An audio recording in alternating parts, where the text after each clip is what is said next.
All right. Hello, everybody, and welcome to another episode of Leadership, Ethics, and Organization. Today, we're going to do something a little bit different, something I'm very excited about because it's something I'm very passionate about, and that is a tour of autonomy, a tour of the University of Reason, the campus. It's kind of a visualization exercise or a thought experiment, or maybe it's just a thought exercise about what the University of Reason is about. And I've invited some of my closest friends to kind of help me put this thing together. And, it's autonomy and the University of Reason are something that is really, to me, the solution. It is an incredible solution because it really does represent the passion and the effort of a lot of smart people. And it's really just at the spark stage. I think the match has just been lit. And we've got a huge future ahead of us and certainly a great deal of potential. And so for me, this idea came up again in a kind of a dream. And it's just something that I felt I got to do. And to add to this whole thing is the fact that I've had a little bit of a conversation with James Corbett via email, and it's something I want to include in his solutions. I want to demonstrate to James that we've got a solution here, and he definitely needs to take a look at it.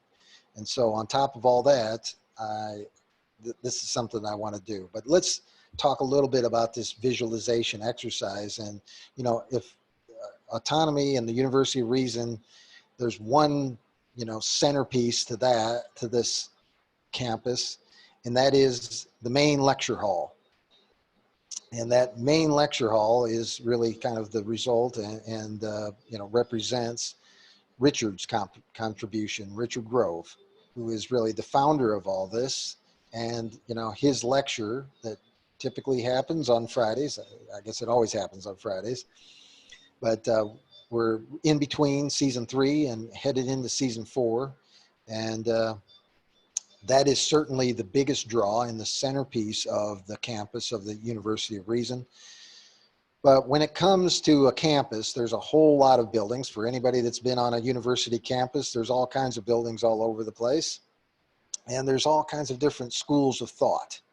And certainly autonomy and the University of Reason is no different than that. There's all kinds of schools of thought going on. There's all kinds of different pursuits of knowledge going on in autonomy, and practically every day it grows.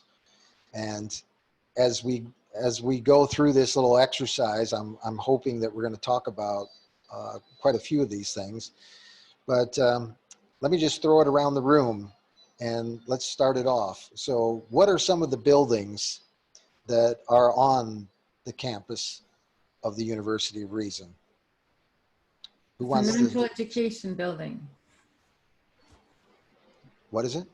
Financial Education Building. Financial Education Building. There's lectures going on there right now. Yeah, as a matter of fact, we've got another lecture on another channel. Under floor of the university. Yeah. So there's quite a few different things that relate to financial education, but certainly one of those is Lisa Manfredi's course.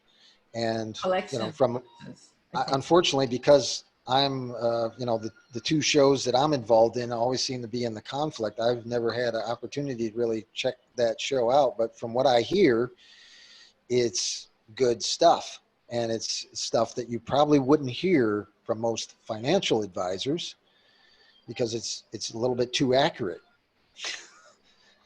But that's kind of one of the keys about the University of Reason is that there's a lot of information that you're probably not going to hear other places. Has anybody got anything else on that? Yeah, there's a Linux lecture going on right now, but there's also just like a whole computer science department, you could call it, And even if you look at the larger affiliate network right now, I mean, I'm with the courses I'm kind of going through just at the moment, I'm learning Mac, Windows, and Linux operating systems kind of all over again. I've been familiar with them, but yeah, like I'm getting that all within 1 week on, in addition to everything else that's going on. So, I mean, really, there's a department for not every interest under the sun, but it is kind of growing into a more, you know, encompassing system where there are more possibilities. And right now there's a lot of options for people that are wanting to get into any kind of information about computers or media production or finances, copywriting. There's a newsletter program underway, which is, all this includes like training on top of the projects that are going on. So the Copywriting open floor kind of, yeah. Yeah, that's kind of one of the things that makes it really interesting is that it's just not a center of education, but it's also kind of a center of innovation that leads right into entrepreneurial business and marketing and all the skills that, and you know, I think that's one of the greatest things about it is that transition from learning to doing. That's what we do. It's not something that's separate. It's not like you learn for 4 years and then you go and find a job. It's you learn and then you try it and then holy cow, I'm doing it. Yeah. That is Oh, certainly but something that's let's not exciting. let's not forget Tyler's pet project, which is the Media Lab. What are you calling it? In the control room, right? Control room. Yeah. Yeah, I mean, it's basically like in the control room of a broadcasting unit or somewhere where you'd actually be producing a lot of media. There would be the nerds in the back with the beards who like to keep the lights low. And the boss only comes in once in a while to have a What's that meeting, you beard know? of yours? Yeah, I'm working on it, You're but boss. it's, well, and that's the other thing is there's a sociocracy aspect to it and, you know, the different philosophies surrounding decentralized formats of, you know, organization. I wouldn't say that it's a completely flat system, but the surrounding structure definitely has that philosophical underpinning of more, like you just said, I'm the boss jokingly, but really in a lot of meetings I say, look, no one's in charge here. We all need to take the same amount of accountability, and maybe someone has different components of accountability that they're looking at, but each person, you know, should be able to be self-accountable.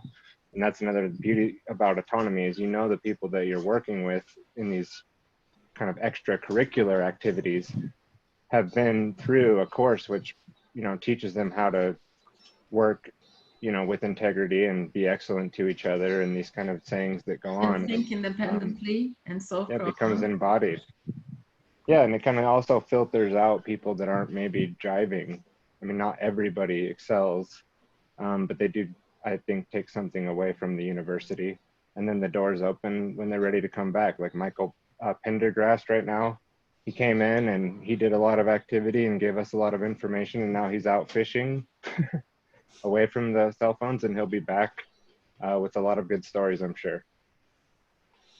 Yeah, and I think that's kind of another thing is it's an institution dedicated to learning and doing, but it's all encompassing. So it's not like once you're in, you're in. You know, it's so you can become a, you know, once you graduate, it's not like you've got to leave the university. You just keep learning more. You can come back and learn more. You can, you know, you can teach things. You can give your own classes. You can do all kinds of interesting things. I think Roy keeps wanting to say something. He keeps unmuting. Yeah, Please, Roy, jump in. I'm trying to get ready to butt in here, but I don't want to step on anybody. Well, please, come on. Yeah, there's so much that, you know, I'm kind of new, and there's so much that, you know, you keep coming back and learning, and we're adding stuff. I dropped in on the food freedom this morning, and that was kind of interesting. I'll learn more about that, and Trivium. Can you turn yourself up a bit? The volume? Yeah. Yeah, Or just speak up. Project. And then the Trivium education too. That's fascinating. it's learning a lot from that too. And unfortunately, that kind of steps on Lewis's Linux program. Yeah, we've got to, I mean, that's one of the things that we're working on. And that's, kind of as we develop these new courses and avenues of pursuits of knowledge, we are kind of feeling our way because it is a peer-to-peer organization, and a lot of things are just happening. And, as things get a little bit more solidified, I'm sure we're going to be able to, kind of jigger the schedule so that everybody can get everything that they want. But in addition to that, we do have like a library of this stuff, right? I don't think that's going to happen. I think that because as we go through the seasons, there are more and more offerings and more overlapping things. And I think it's always going to overlap. Just like a great conference that never ends, there are always going to be lectures that are overlapping. The thing is, if you miss a lecture that you really want to see, you can always see it on replay. I've seen the financial freedom a few times when there were elements that I really wanted to learn about. Like a lot of it is about US insurance type stuff and whatever. I don't know if it's relevant to me in Canada, but when it was the love of money or love money, money loves you lecture, I was all over that one. That was a cool lecture. And there are many other lectures. What about my pet project, The Art of Questioning? We're honing in to the psychology of deep questions so that the question actually, leads the person to an answer kind of, or down a garden path. We all know, Yeah, absolutely. You're going to take over the world, Agnieszka. There's something about that. Yeah. With you guys, I mean, I couldn't do it alone. That's why you're here. Roy, is there anything in particular that really you're excited about for the future, or would be considered part of the campus, or something that you visualize as far as what the University of Reason is going to become? Well, I think it's already fantastic, and I see it growing into all sorts of things. But yeah, great education, and the community has been great for me. People to talk to that, I can actually talk to. Most of the people in the world are just mind control these days. I don't know what to say. Yeah. Well, Go ahead. some of the first lectures. So when we study with the University of Reason, the original initial educational series is the autonomy series, and everybody entering the University of Reason has to go through the autonomy series as presented by Richard Grove, which is excellent and amazing. And I've seen it 3 times, and I'm really eagerly awaiting 4th. Because every time I see it, I become a better person. Every time I see it, my business is better. Every time I see it, I have more great ideas how to make, the university robust. I mean, what kind of a dream is this to go to university every single day? So I don't have to leave my house. First of all, I can just go to the university and study with like-minded individuals who are passionate and loving and caring and supportive. And there's no nasty negative competition. The only competition is that towards excellence. There is no mean commentary or disempowering stuff. All there is people loving each other, supporting each other, maybe keeping each other accountable, maybe holding each other up when they falter, you fucked up, but stand up.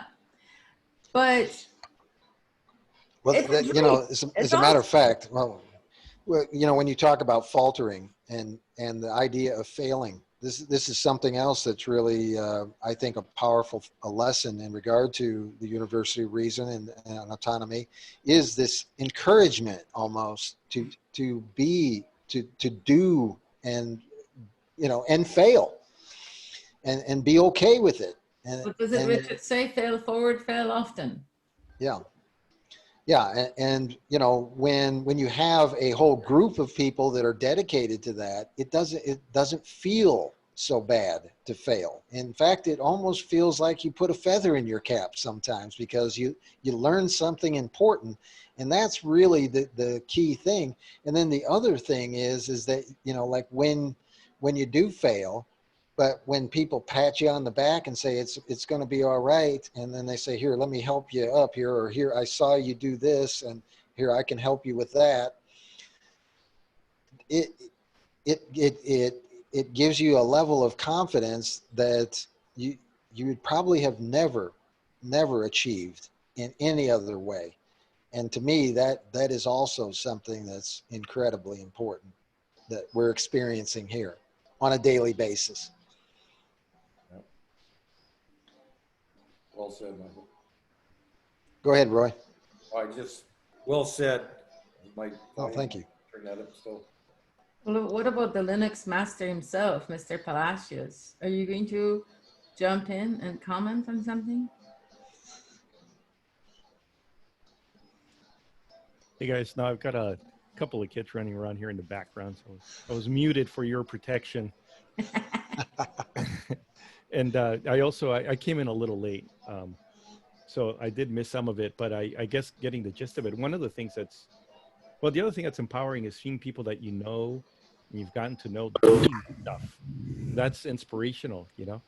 So I know we started from a place where a lot of us were a little shy or hesitant to unmute and just talk to people or talk to a large group of people. But then you see these people start launching channels where they're interviewing people or they're running meetings or, so, you know, it becomes easier to just unmute yourself and try something new. So that part I think has helped me a great deal. That's And- another NLP aspect, right? Because as you're starting out, you're all equal. Everybody is the same. And then when some people step up, it's like, oh, that means I could do it too. You know, it's an opportunity almost rather than like, because there's no competition. So it's like, yay, so-and-so is awesome. You know what I mean? And so because there's no competition, we're all encouraged to succeed. Yeah. That's the other thing I guess people have hit on, you know, it's kind of a friendly group of people. So it also makes it a little less scary. You realize people want you to succeed and they're going to help you along the way. So that makes it easier. And then something that I'm kind of experiencing, and I think all of you guys have more practice pumping out information, as Passio says. But that's the third leg of the trivium, right? And I think a lot of us, or at least for me, and maybe for a lot of people that have interacted, for many years I've been reading and just taking in information and then organizing it maybe imperfectly, right? But then it's really useful. You realize that you really don't learn something until you try to explain it to someone else. So kind of practicing that third trivium, that third leg of the trivium, you know, the rhetoric. So it's a platform to even do that, you know? Yeah, you know, in regard to one of the other things that that came to my mind is kind of the brainstorming sessions where we get an opportunity, and this is kind of in some of the clinics and laboratories and some of the other exercises that go on for Autonomy Unlimited, but it's also I see it happening in other places as well. Is this opportunity to, you know, gather 5 or 10 people together that feel passionately about a particular topic, and they start talking and the ideas start flowing, and the next thing you know, we've got something that we didn't have before. You know, the poetry, what are we calling that, Agnieszka? The poetry speakeasy? The current working title is Renaissance Revolution, but I'm not sure if that's going to stick or if there's another one in the works. But, you know, for me, I'm not really that gifted with words, but I started just kind of shadowing the copywriting clinic, and I mean, within one class, I was like, oh man, I can't miss this. This is too good. I'm learning so much, you know, and I'm actually improving my literary skills, my ability to write, my ability to actually call people's attention, you know, is based on essentially another, you know, just having somebody that's passionate about what they're doing, teaching other people that are also passionate about it. In that kind of environment, I feel energy, you know, coming from that group of people, and man, I want to be a part of it. And it's, even though it's really not my forte so much, But speaking, I just feel like, so you're a strongly. speechwriter, like you do really good speeches. So writing and speaking, they're very related. Like it's the same kind of technique where you have to do a hook and then you have to get people's attention. You have to speak on an emotional level. You have to talk about things that matter to them. You know, here we should be talking about the benefits of the University of Reason. If we really want to do it justice, we should focus on benefits. And I mean, we are really. Well, in regard to benefits, let's talk about like what people would experience in a normal university versus what they would experience here. And the first thing that I think of is number one, you know, the administration, the bureaucracy of an administration of a typical university organization where, you know, everything moves at, you know, the pace of a snail, you know. Well, we have sociology. That's not going to happen here. One of Huh? the tricky things about the University of Reason is the sociocracy, because from on one hand it sounds really cool. Oh yeah, there are going to be pods of people. We're going to be working together. Tyler's in charge of one pod, but he's not really the boss because there are people who are equally responsible. And you know, Lawrence is on his team. I'm not sure if Roy is on his team, but some people are on his team and they're working together to accomplish things, create projects. It's all good. But on the other side, if you come up with a great idea and start your own pod, guess who's going to be doing the work for that idea? It is you. Because any great idea deserves to be brought into fruition. And Luis had this great idea of Linux. Oh yeah, we should all learn about Linux. And what's Luis doing? He's teaching that class on Linux, right? because he had a good idea that had to become brought to fruition. Right. Yeah, and with some prodding along the way, right? But the useful, helpful prodding of a community. And then speaking of benefits, I think it comes down to what is an education, right? In a normal university, and I think in schooling in general, you sit somewhere and you're lectured at, you're talked to, right? But there's this principle that you really only learn by doing. So that's what this is. It's kind of, well, they're called dojos, right? And I think it's a good metaphor, where you go in there and practice these skills. So, and in the case of Linux, it was just something that I had as a hobby. I had to be told that it was something that other people might be interested in, and that it's maybe something I could do. And I don't know, I don't think it would have occurred to me on my own, right? That, hey, maybe I can spend a few hours a week preparing something and it's actually enjoyable, right? And I'm learning. Actually, I'm learning. A lot of the times it's like I thought I had some concepts pretty clear in my head about Linux, and then I try to show somebody and it doesn't work. And so anyway, learning by doing. So now you're a Linux master. I'm not quite there, but I know more than I did. And it really exemplifies that idea of learning by doing. Yeah, I think one of the big things too about University of Reason versus a normal education is we're learning how to think, not what to think. How to reason. Yeah.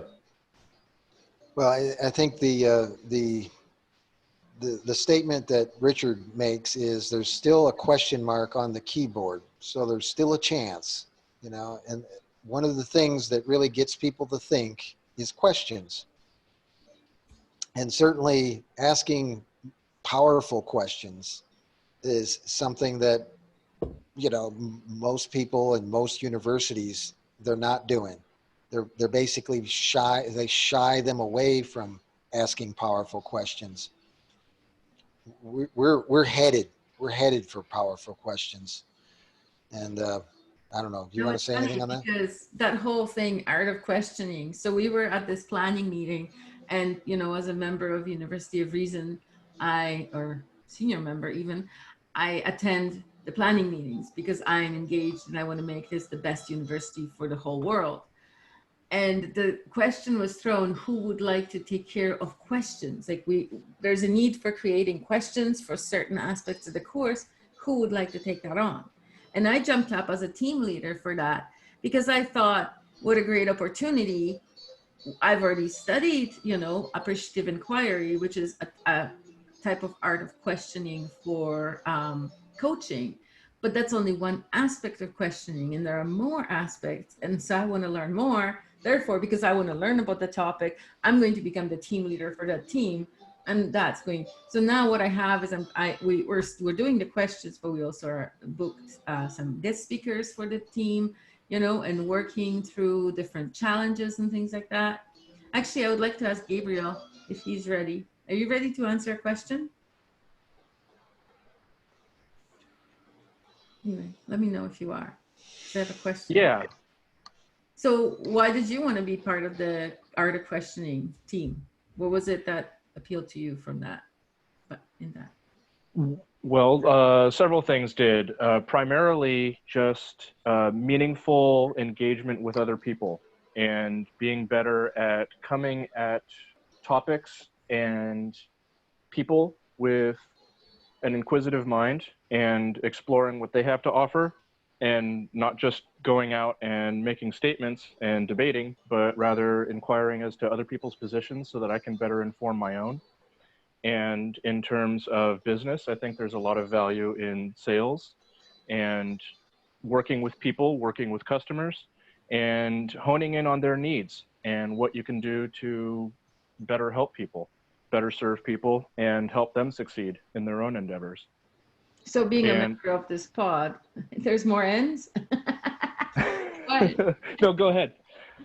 Being a member of this pod is, so I'm thinking about it in terms of traditional academia, right? There is this club, or maybe not even a club. There is like a class activity and somebody needs to do something. And there is this reluctant group of 4 or 5 people, 3 of whom are uninterested. The 4th one's a pearl. So usually she does all the work and all the research. And then they present this crappy little research paper trying to, you know, see if they can get a C.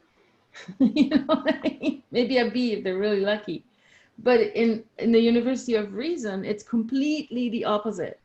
Like there's an idea thrown around, and if you're interested in that kind of aspect, like what Gabriel was saying, interested in learning how to talk to people, learning how to ask questions, learning So there's a team, Art of Questioning, where we're going to be learning how about questions.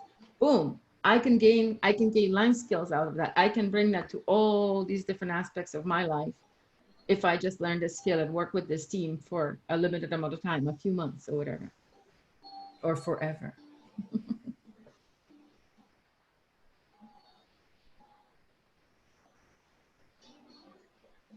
Gabriel, was you going to respond to that?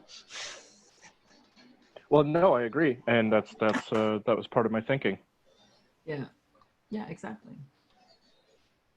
Well, you know, having that opportunity that, you know, it is a learning experience, but autonomy is not just autonomy. It is also autonomy unlimited. And that's really another aspect that is, again, I think a brilliant,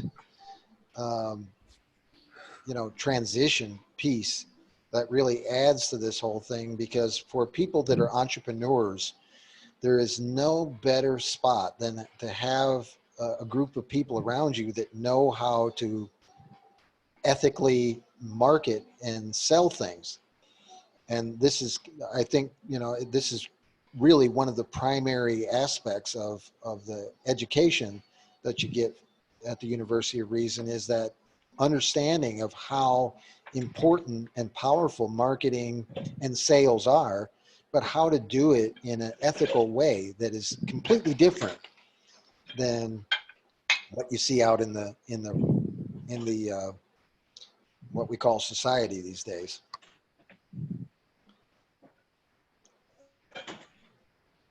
Gabriel, do you want to speak to that? Or? Yeah, well, one of the things that I really appreciate about autonomy is that you can go in with no ideas, no understanding of your own value, and you can build up a little bit and begin asking questions. And sometimes even just in asking questions, you reveal to others around you some of the value that you can bring to the table. And you're in an environment where people are looking for that. People are seeking out value. People are looking for inspiration. They're looking for ways to make other people and themselves better. And when they come across someone with something to offer, they encourage that out of them. They tease out their value. And the mutual support network it's unbeatable in that regard. And so I'll use myself for an example. There are a lot of ideas I would like to bring to fruition, and maybe sometime down the road, I'll have more in terms of my own goals. But one of the things that I appreciate about Autonomy Unlimited after graduating from Autonomy is that there's a whole business and business development engine in place already. And these are people that are learning skills and they're learning how to demonstrate and offer value to the outside world. They're teaching you skills that are applicable in any business. So I know that after doing this for enough time, even if I don't have my own offering, I can just live my normal life. And when I encounter people that are doing great things, I have tools to support great things around me in my community just through other people. And a little bit of value goes a long way. And sometimes you have just the tool that a local business needs to get themselves off the ground and take themselves from a little mom and pop corner shop into something that's making offers around their county, around the state, around the country, or around the world. And the tools that you learn here in Autonomy Unlimited make that possible. And it gives you, it equips you with skills that allow you to do that for just about any business. And so that's where I like being right now. I like a supporting role, and I like discovering value around me. I like supporting local businesses, and I have tools for all of that. And I have a lot of interest in developing those, and there's a place for me to go where I can bring value and reach out to anyone that I want to support that has an endeavor of their own, and I can help them make that better just with some of the tools that I've already learned. And I'm just getting started. Yeah, just to kind of saddle on to that as well is, you know, the idea that, you know, as we get to interact with all these valuable resources and people that have all kinds of skills, it's like you just you can't walk around and not see opportunities because you know so many different things about so many other things that I didn't know before. You know, there probably isn't a business in the world at this point that I can't walk into and see something that couldn't be improved because I know something that somebody else could do for them that I could help them with. And so it's like, to some degree, you're getting this kind of like, you're just like a walking economic powerhouse of opportunity wherever you go, because you know people that know things that have value.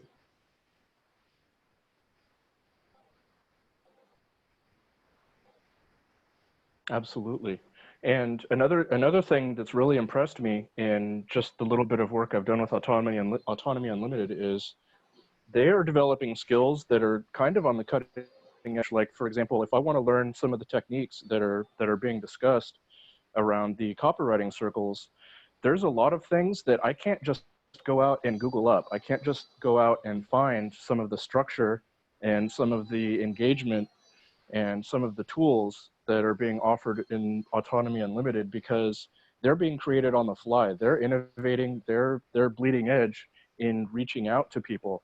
And there's so much that I could never just find on my own, but rather working with people that are engaged in it and always seeking to be better, you know, leveraging people that have invested in multi-$1,000 courses and coming back and sharing some of their experiences and some of their knowledge to produce something that you really can't find anywhere else. There's a lot of work being done that you don't see anywhere because they are innovating on the fly. They are reaching new people, they're reaching more markets, and they're doing it with tools that are being developed by people that are taking their existing knowledge and elevating that to the next level. And I find so much value in that. Indeed. Yeah, there's a great deal of value. And that's, I guess that's, you know, that's even another whole thing is that is as far as a anti-fragile organization, this is the epitome of that, because it is a fast learning organization that can move and is very agile. because, you know, we've already demonstrated as we've moved through several different kind of transitions already, you know, and this is a very young organization, and yet things are just almost happening spontaneously But it's not once like there's a recognition of value. it's not like a top-down thing, like, oh, the teacher goes, okay, now we're turning to chapter 12, right? Maybe in the beginning, maybe in the autonomy course, it's a little bit like that. But in reality, after you graduate autonomy, it's really self-directed.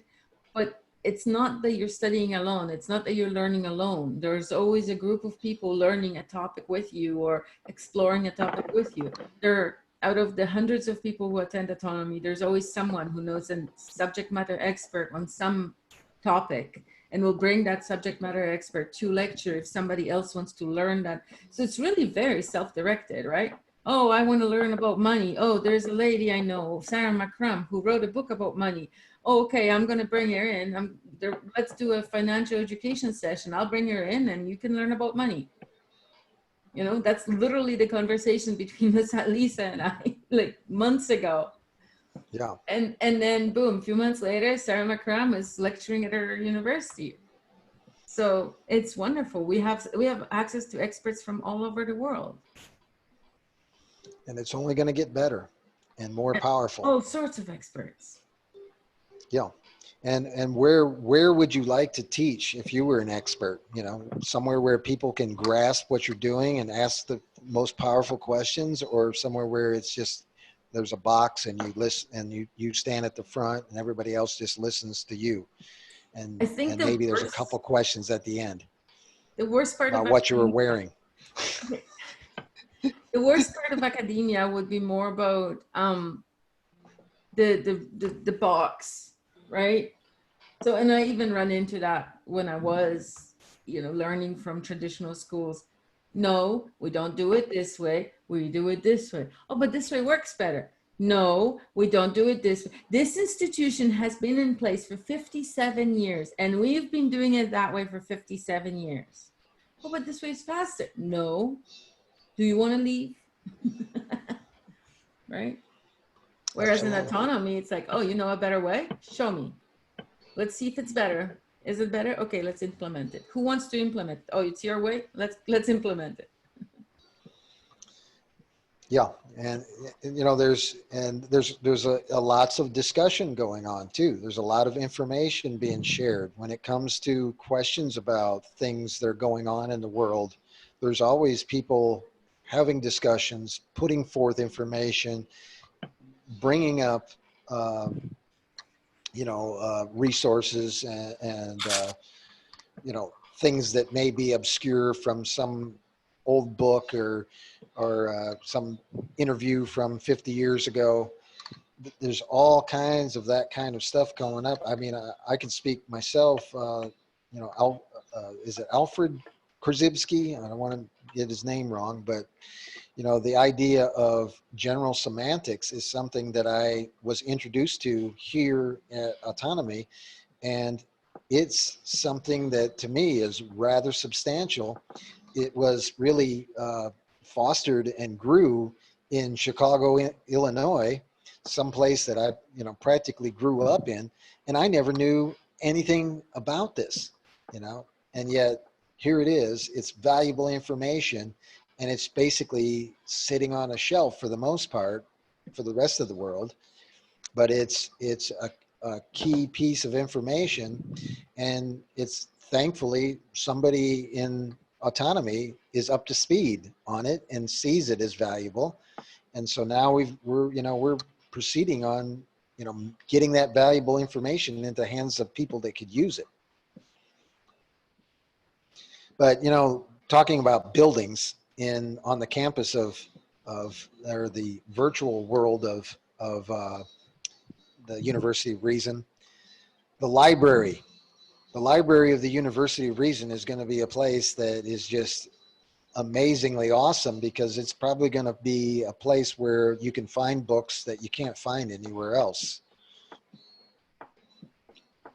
and all kinds of other information like that. Does anybody want to talk You're about talking that? about the Maybe? book depot. You're talking about the book depot. And in the book depot, we'll have a lot of books that are out of print that maybe somebody got a PDF, you know, old books, books that people may not no longer have access to, books that are unique, books that maybe were in print at one point, but then weren't, you know, for some political reason or another, were not renewed. And then, so we have access to this knowledge and we can make up our own mind and we can read our own source documents instead of relying on the babysitter government and the trivia in the news and all of that nonsensical stuff that, you know, if you actually apply reason to, may not even make sense at all. You know what I mean? But Absolutely. Yeah, and at the same time that they're basically drawing the closure around the information that is in the real society, or I don't want to call it the real society, the society that's the mainstream society, as they're closing the doors to the information there, we're doing the exact opposite. We're opening the doors to all kinds of information that maybe been sitting on shelves for hundreds of years. But Tyler, you wanted to jump in on something? Well, I mean, I want to capitalize on what you're saying there with the books, but I really, when you asked earlier, just what you see it as the future. I mean, Discord and things like that, those are what we're utilizing now in the tools, but I imagine, you know, that we're kind of like creating a time capsule or a censorship or whatever, you know, New World Order proof capsule that can kind of carry through, not just, and on top of that, everything that Gabriel was saying and the community aspect and the growth aspect and the facilitation of that through the course. But there's a bigger picture of what's going on here, and the people that are putting their energy into this, I think, are building sort of a pocket of freedom, as Michael, you and I have talked about before, where, you know, we're creating a boundary that has options where everything else kind of like there's no options and we have to restrict everything, and it's a lockdown, right? And there's always this closing of doors. Yeah, so like what you were saying, I mean, we're with the books, you're opening doors to people futures in the future discovering that, but then the opportunity, you know, that we're opening the door to as well.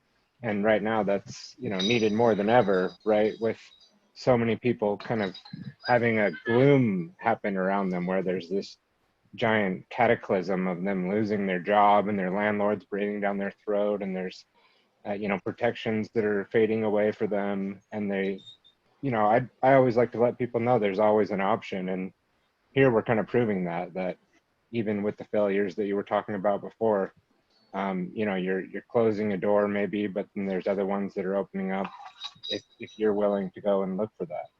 And I've seen people come in and out of the community as well that they may not, you know, fully grasp what we're all kind of insinuating, and all of us have our own perspective of this bigger picture thing. But I really see it as a safe place for us to continue to kind of with what Lisa was talking about today with the policies, right? This is sort of our policy, our life insurance policy, to be able to hand something off to a future generation, but then also have a siphon where we can pull some resources out of that as well that we're, you know, putting in the energy to. So for me, that's a big aspect of what autonomy provides, is that confidence, but then that assurance too, that there's a team of people that you can help, that can help you and that you can provide assistance to. So I think that's a big aspect of this, is having the community to assist people build their dreams with other people, and not have to just be a total solopreneur, but rather create partnerships that can be long lasting or very profitable in the near term. So not just financially.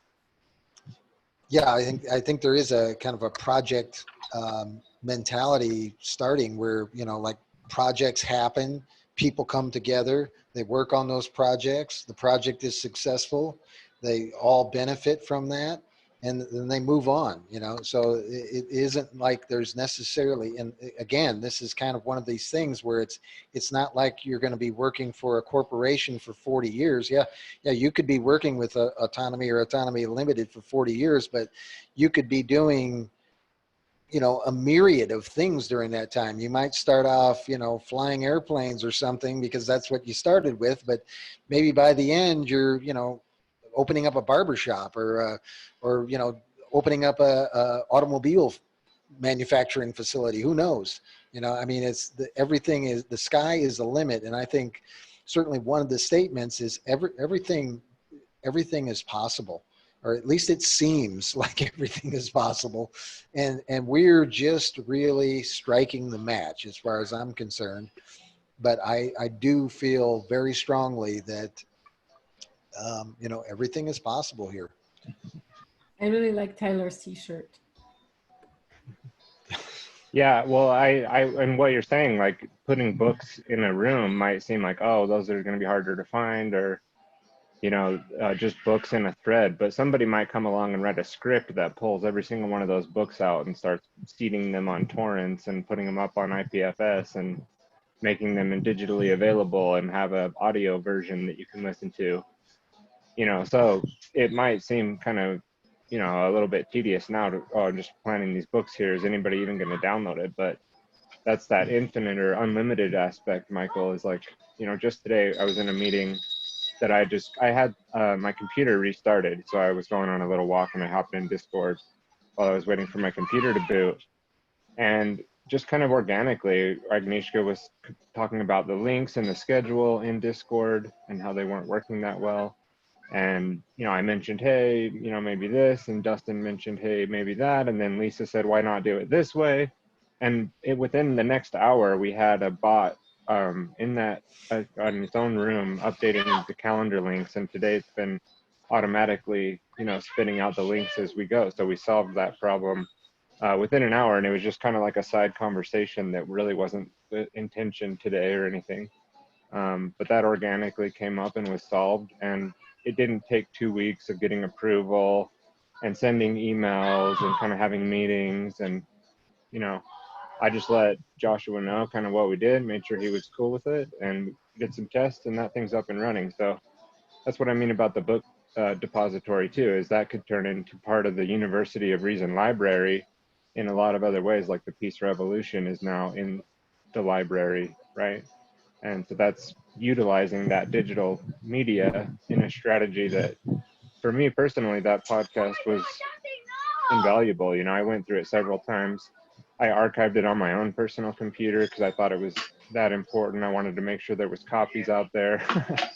And now to be able to put it in a place where other people might go through it for the first time, that's exciting to me. And like Chris was saying earlier on a call today, he was excited for this guy that he just joined Autonomy a few hours before, and he was already in a lecture, getting advice and getting support.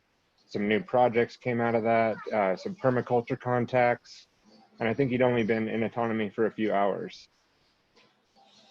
Yeah, just speaking of one of the things that you're kind of involved with, the digital asset management idea, like we're really kind of on the cutting edge of really like what is valuable, and truthfully, I mean, all the resources in the world, information is one of the most valuable resources, and information applied to and put in the right spot is probably the most valuable information, or the most valuable.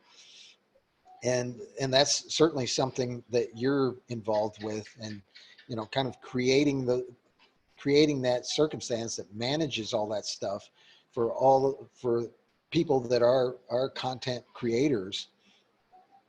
This is really like a gold mine for them, and for all those people that have struggled for all these years, that maybe they've written 10 books, but they're basically struggling by because they don't know how to get that information to the right people, or they don't know how to market that information to the right people that would absolutely love to have that information, by the way. That's kind of one of the key features that you're involved with, huh? Yeah, I mean, well, one of the shared visions that I have with a number of people, including Joshua, and I think Richard's included because he's a content creator, is to be able to share people's visions out there, whether it's work they've done in the past or work they plan to do in the future.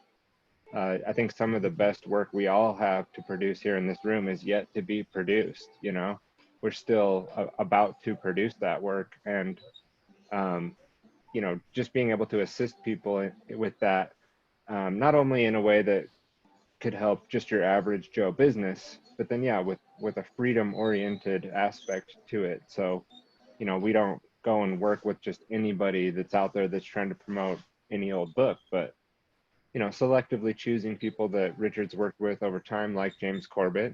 And there's already been some people who've organically came and built an IPFS system for him. Ernest Hancock was involved with that. And that was a really cool thing to watch. I was listening to Ernest a lot back then, and they just kind of went and took care of Richard and James with their IPFS system. And we'd like to extend that olive branch now to James with what he's currently doing. You know, I know they have a small crew over there, and if there's anything that they could technically see that they could hand off or to another team and delegate, there's plenty of people with interest around here that would be willing to do that voluntarily at first. But then our goal, you know, is to turn these into successful campaigns that can sustain everybody who's involved moving forward, and not have it be a lot of work for years and years, but something that, you know, kind of uses the bots. I like to think of the bots working for me while I'm sleeping. It's fine with me. You know, I don't have any problem with that. Using technology for freedom, you know, and that's another thing Autonomy has done, is taken gaming software that people probably waste thousands of hours on in their life, talking about meaningless points in a game, and we're turning that into the real world game where we can spend a lot of time on it, but we're actually working on our life projects, on our goals and our vision. So, you know, it's time to reclaim the software back and use it in a way that's for freedom, because yeah, the information not being out there is going to be part of why we can't grasp what freedom is in the future. If that comes to being, it's probably part of it is a lack of information. There's a lot of other aspects to that, with human psychology and apathy and ignorance and cowardice, and just what we see now is, I think, just lunacy. I mean, I Yes. think we're just witnessing insanity, a meltdown point. But you know, there's definitely pieces of information out there that could be really key to helping people heal through that, and then discover what's on the other side and how to solve the problems. It's here with us. We don't need to wait for that information. We have Right. the information. That's not the problem. Yeah. So certainly people that are not just going to wade into the ignorance, but actually see the ignorance and want and are looking for something different, more effective. Those are certainly the people that we're interested in speaking to, working with, collaborating with, partnering with. You know, we want to see them come to the University of Reason. We want to see them succeed. We want to see them open their eyes to what's out there. And that's really another thing, is that, you know, people that are suffering obviously want information on how to quell that suffering. And there's a lot of suffering going on in the world, which means to me there's a great deal of value. And that's really that's really the beauty of freedom, is being able to see a need, you know, find a service or product that solves that need and deliver it. And that's, you know, it's essentially that simple, but yet that's the thing that's being restricted from the vast majority of the population of the planet. Well, I think we're closing in on our 1 hour limit, but I do want to say thank you so much, everybody, for participating in this. I think this was kind of a successful go at this idea. Does anybody want to? I'll just throw it around the room. Does anybody want to make some final comments? Is there any particular thing you felt was really valuable out of this discussion?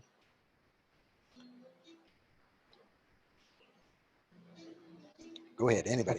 I think Lawrence was going to say something, but Okay. maybe he's off cooking dinner now.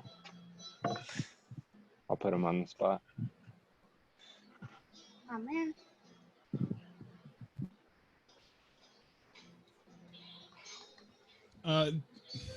This is great. I have nothing to add. To be honest, I'm a little overwhelmed. Still trying to listen in and listen to something else and work on something. But I love Multitasking. autonomy.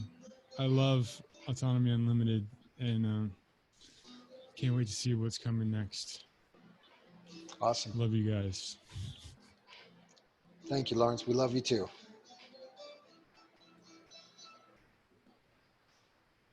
Luis? You know, yeah, from the beginning, it's been a pretty unique group of people that Richard has assembled. And I think that's also a big part of what makes it special. I have a low tolerance. I call myself I used to call myself a misanthrope, right? I don't like people. I just don't like being around them. I want to be by myself and stuff. But I found that it's not the case, right? That I'm an introvert. Maybe it's just the sort of people that I've been hanging around with. So, and it's just the opposite. I mean, I find so much value with all of my interactions with people that have assembled here. And I was just thinking, maybe it was a question to the group. I'm not sure what exactly it is that unifies us all. I don't know if it's just a common belief in freedom or in human dignity or an ability to sit through a 26-hour podcast. I mean, but there's a common thread, right? And there's people from different groups of life, and there's different philosophies maybe, but at the core, I guess we share some of those things. That's as far as I've been able to figure it out. But really what makes it unique, I think, is the people. Even when thinking about the books or the library, a lot of the times it's not even just having access to the book, but knowing that it exists. So it's the librarians, right? Something comes up, or I have a question or an idea pops into my head, and then, several people weigh in. There's this book. Have you read this? Have you heard of this author? It's like, I had no idea this existed. So it's topics that I've been Googling for years, and yet still there's a book I'd never heard of, or a person, or a movement. Well, I don't have time to read all the books I want to read, but sometimes just being around here, you can ask the right questions and get the cliff notes on the book. But I cheat. Well, that comes with trust, though, too, and that's kind of one of the other things that the community is really building. It's something that we haven't been around each other that long, but I can definitely see that we're building a level of trust amongst ourselves, even in the situation that we're in, where we're on all sides of the planet, and yet we have a really strong bond and relationship that is rather substantial. But by now we've had 3 seasons to create egregors, right? We've had 3 seasons to create the unseen element that helps us all be excellent. And as Mark Passio put it, honorable, right? That label is firmly placed on this group. So if you're not, you're either going to have to leave or you're going to have to become. Just like in that old Toastmasters club that was 60 years old, you either are a consummate professional and you do everything right, or you don't do it at all. Those are your choices. What do you choose? There's no force. Nobody will tell you to leave. It's just there's a feeling if you're late a couple times in a row, or even once, I had this sick feeling in my stomach, like I did something wrong. And I don't mind being late for the most part, but for that particular meeting, I was like, oh, I can't do this. So I had to, shape up or ship out. Same with autonomy. Yeah, and it's just, I think it starts with your own personal integrity, and the integrity of the people here is at that such a superior level to anything else. I mean, I've seen a lot of organizations over the years, and I've been in a lot of good organizations, that award-winning organizations, and yet nothing like this. So it is really special. The one thing we haven't touched on in this whole episode is the meetings. Like, we have business meetings that are so good that when an hour is up, we're like, what? Where did the hour go? Oh, I feel so energized. Yeah. And those are most of autonomy meetings. That's how we can sit through them all day long. yeah, I consider Autonomy and Autonomy Unlimited to be meeting heaven. I still think there's room for improvement, of course, but I do believe that it's probably the best meetings I've ever been to. Absolutely. But the other thing is too, like a lot of people might think that sitting through a 7-hour lecture is challenging or uncomfortable. But in reality, you're in your own home, you're doing your own laundry, you're coloring your own coloring books, you're doing whatever you want. You're just listening to something that's educational, formative, and transformative. You know what I mean? And I think that's just like a skill. When I first started working at IBM, they have this chat system that every moment there are all these chats that come through all day long for 8 hours at work. All these people are talking to you. Hey, do you have some money for lunch? They need to borrow $3. Hey, you know what? The boss is saying, look, pick up your phone. It's ringing. The other boss, I was working for the help desk at first at IBM, and all these chats that come in. But by the time a year is up, you're so well versed at these chats that you can be talking about, please reboot your computer, and answering 5 people at the same time. And it's just become such second nature that it doesn't even require, it's like autopilot. And it's the same with autonomy, Oh yeah, wow, 20 hours a week. You have to put in 20 hours a week. What do you mean? Well, put 2 hours a day in the evening while you're doing your own chores anyway. And it's the same, you know what I mean? Like, it's not 20 hours a week. It's not a huge amount of time, but people view it. That's like, well, what about my Netflix time? Yeah. Yeah. And it is powerful information. I don't think there's anything in it that isn't valuable. And, I know that I've sat through, for the most part, 2 seasons of lectures, and there's not one that I didn't find something valuable. In fact, probably 3 or 10 things that were valuable. And even this going the second time around, more value. And so, I mean, it's, like if I was a businessman and I'm looking to make money, and there's money basically sitting there just in the computer waiting to come out, all I've got to do is digest that information to make that happen. I think that's a pretty easy task. And that's You did that though. You recognized where there was money sitting on the table, and you were able to create an offer and successfully receive some money for your offer, right? Out of absolutely. So Yep. That's awesome. Yeah.